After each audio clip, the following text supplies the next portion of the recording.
ಕೆಲವ್ರಿಗೆ ಹೆಂಗಪ್ಪ ಅಂತಂದ್ರೆ ಮರಿಗಳು ಬುಕ್ ಮಾಡ್ಕೋಬೇಕಂದ್ರಣ ಅಂತಂದ್ರೆ ಏನೋ ಬುಕಿಂಗ್ ದುಡ್ಡನ್ನ ಹೊತ್ಕೊಂಡು ಹೊಂಟೋಯ್ತಾರೆ ಅನ್ನೋ ರೇಂಜ್ಗೆ ಅನ್ಕೋತಾ ಇರ್ತಾರೆ. ಅಂತಂದ್ರೆ ಹೆಂಗೆ ಅಂತಂದ್ರೆ ಮರಿಗಳನ್ನ ಇವಾಗ ಅಂದ್ರೆ ನಮ್ಮ ಹತ್ರ 1 ತಿಂಗಳು ಮುಂಚೆ ಮಾತ್ರ ಮರಿ ಸಿಗೋದು. ಅದನ್ನ ಬುಕ್ ಮಾಡ್ಕೊಳ್ಳಿ ಅಂದ ತಕ್ಷಣ ಅಣ್ಣ ನೀನು ಕಾಲ್ ಪಿಕ್ ಮಾಡಲ್ಲ, ಕಾಲ್ ಪಿಕ್ ಮಾಡಿದ್ಮೇಲೆ ನೀನು ಮರಿಗಳ ಬಗ್ಗೆ ಕೇಳೋಕ್ಕೆ ಮತ್ತೆ ಫೋನ್ ಪಿಕ್ ಮಾಡಲ್ಲ ಅದೆಲ್ಲ ಕೇಳ್ತಾನೆ ಇರ್ತೀರಾ.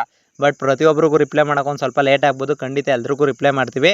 ನಾವು ಮರಿಗಳು ಕೊಡೋ ರೀತಿ ಹೆಂಗಪ್ಪ ಅಂತಂದ್ರೆ ಅಪ್ಪಟ ಪ್ಯೂರ್ ನಾಟಿ ಮರಿಗಳಿಗೆ 1 ತಿಂಗಳು ಮುಂಚೆ ಬುಕ್ ಮಾಡ್ಕೊಳ್ಳೇಬೇಕು. ಅದು ಅಲ್ಲದಂತೆ ಕನ್ಫರ್ಮ್ ಅಮೌಂಟ್ ನಮ್ಮ ಹತ್ರ 500 ಮತ್ತು 1000 ರೂಪಾಯಿ ಅಷ್ಟೇ ಹಾಕ್ಸ್ಕೊಳ್ಳೋದು. ಅದ್ರ ಮೇಲ್ಗಡೆ ಯಾವುದೇ ರೀತಿ ಅಮೌಂಟ್ನ ನಾವು ಜಾಸ್ತಿ ಹಾಕ್ಸ್ಕೊಳ್ಳಲ್ಲ.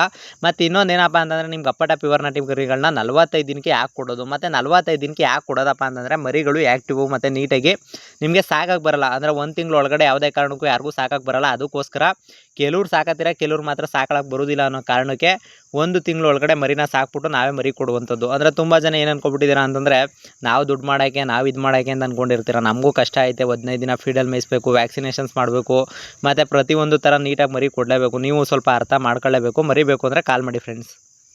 ಈ ಬಡ್ಡಿ ಮಗನ ಬಿಳಿ ಹುಳದ ಬಗ್ಗೆ ಎಷ್ಟು ಹೇಳಿದ್ರು ಕೇಳ್ತಾನೆ ಇರ್ತೀರಿ. ಬಿಳಿ ಹುಳ ಮಾಡೋದಂಗೆ, ಬಿಳಿ ಹುಳ ಮಾಡೋದಂಗೆ, ಹೆಂಗೆ ಏತ್ತಾ ಏನು ಅಂತ ಕೇಳ್ತಾನೆ ಇರ್ತೀರಿ. ಕಳ್ಳನ ಮಾಡೋದು ಹೆಂಗೆ ಅಂತ ಹೊಸ ವಿಡಿಯೋ ಮಾಡಿ ಹೇಳಿದ.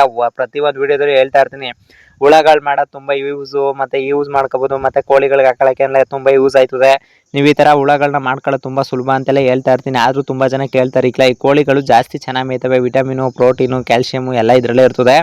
ಅದಕ್ಕೆ ಈ ಕಳ್ಳನ ಮಗನ ಮಾಡೋದು ಹೆಂಗೆ ಅಂತ ನಾನು ಪ್ರತಿ ಸತಿ ಹೇಳಿದ್ವಿ.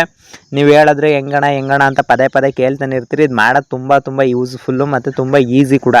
ಅಂತಂದರೆ ಏನೂ ಇಲ್ಲ, ನೀವೇನು ಈ ಥರ ಗಟ್ಟಿ ಆಗೋ ಥರ ನೀರನ್ನ ಒಂದು ಸ್ವಲ್ಪ ಅಂದರೆ ಇವಾಗ ಫಸ್ಟು ನೀರು ಹಾಕೊಬಿಡಿ, ಆಮೇಲೆ ಹೊಸಿ ಪೀಡ್ಸ್ ಹಾಕಿ ಅದ್ರೊಳಗೆ ಹೊಸಿ ಭತ್ತದ ಜೋಳ ಹಾಕ್ಬಿಡಿ, 1-2 ಹಚ್ ಬೆಲ್ಲ ಹಾಕ್ಬಿಟ್ಟು ಹೆಚ್ಕಟ್ಟಾಗಿ ಬಿಟ್ಬಿಡ್ರಿ. ಆರಾಮಾಗಿ ಸೀಗೆ ಅವೇ ಪಟ ಅಂತ ಹಿಂಗೆ ಹುಳ ಆಗಿರ್ತವೆ. ಅವು ತೆಗ್ದು ಹಾಕಿ ಹಿಂಗೆ ಹಾಕಿದ್ರೆ ಏನು ಒಂದೇ ದಿನಕ್ಕೆ ಅಂದರೆ ಸೈಡು ಅಂತಂದರೆ ಇವಾಗ ನೀವು ಸ್ನ್ಯಾಕ್ಸ್ ತಿಂತಿರಲ್ಲ ಆ ಥರ ಇವು ಅಷ್ಟೇ. ಅಂತಂದರೆ ಇದೇನು ಪರ್ಮನೆಂಟ್ ಮೆಡಿಸನು, ಪರ್ಮನೆಂಟ್ ಫುಡ್ ಆಗಿಲ್ಲ. ಅಂತಂದರೆ ಇಂಥವು ಎಷ್ಟು ಹಾಕಿದ್ರು ಮೇಯ್ಕೊಬಿಡ್ತವೆ ಬೆಳೆನೋ ಹುಳಗಳು ಹಂಗೆ. ಅಂತಂದರೆ ಒದಗುದಿಲ್ಲ. ಅಂತಂದರೆ ನೀವು ಹೆಂಗಾರ ತಂದು ಸುರಿತಾರಿ ಕೋಳಿಗಳು ಮೇಯ್ಕೊಬಿಡ್ತವೆ.